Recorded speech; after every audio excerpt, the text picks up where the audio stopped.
भारत की राजनीति के सबसे लोकप्रिय नेता नरेंद्र मोदी 75 साल के हो गए हैं, लेकिन मोदी के जन्मदिन के साथ ही सियासत के गलियारों में एक बड़ा सवाल गूंजने लगा है कि क्या मोदी अब रिटायर होंगे। क्योंकि 2019 के चुनाव से पहले केंद्रीय मंत्री अमित शाह की उस टिप्पणी को लेकर विपक्ष लगातार सरकार को घेर रही है, जिसमें उन्होंने कहा था कि पार्टी 75 वर्ष से अधिक उम्र के उम्मीदवारों को मैदान में नहीं उतारेगी।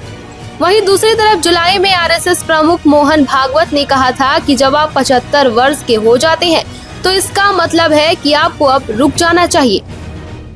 उनके इसी बयान को लेकर निशाना साधा जाता है। हालांकि अगस्त में मोहन भागवत इस बात को साफ कर चुके हैं कि मैंने कभी किसी को नहीं कहा कि 75 साल में रिटायर हो जाना चाहिए।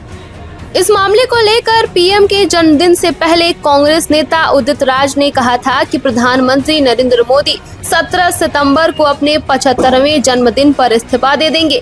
उन्होंने कहा, उम्मीद है कि प्रधानमंत्री मोदी कल इस्तीफा देंगे क्योंकि 75 साल पूरे हो गए हैं। यही आयु सीमा उन्होंने अन्य नेताओं के लिए निर्धारित की थी। इसी के साथ कांग्रेस के वरिष्ठ नेता मल्लिकार्जुन खड़गे ने कहा, क्या मोदी रिटायर होंगे।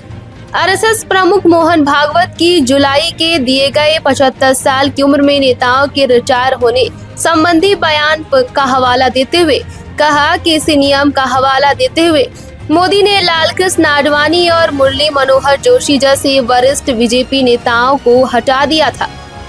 हालांकि अमित शाह ने मई 2023 में स्पष्ट किया था कि बीजेपी के संविधान में रिटायरमेंट का कोई प्रावधान नहीं है। उन्होंने कहा, मोदी जी 2029 तक नेतृत्व करते रहेंगे। रिटायरमेंट की अफवाहों में कोई सच्चाई नहीं है। शाह के बाद 75 साल की उम्र में रिटायरमेंट के नियम पर केंद्रीय मंत्री राजनाथ सिंह ने भी कहा था, ऐसा कभी तय नहीं हुआ। आप मोटे अक्षरों में लिख सकते हैं कि ऐसा कोई फैसला नहीं लिया गया है।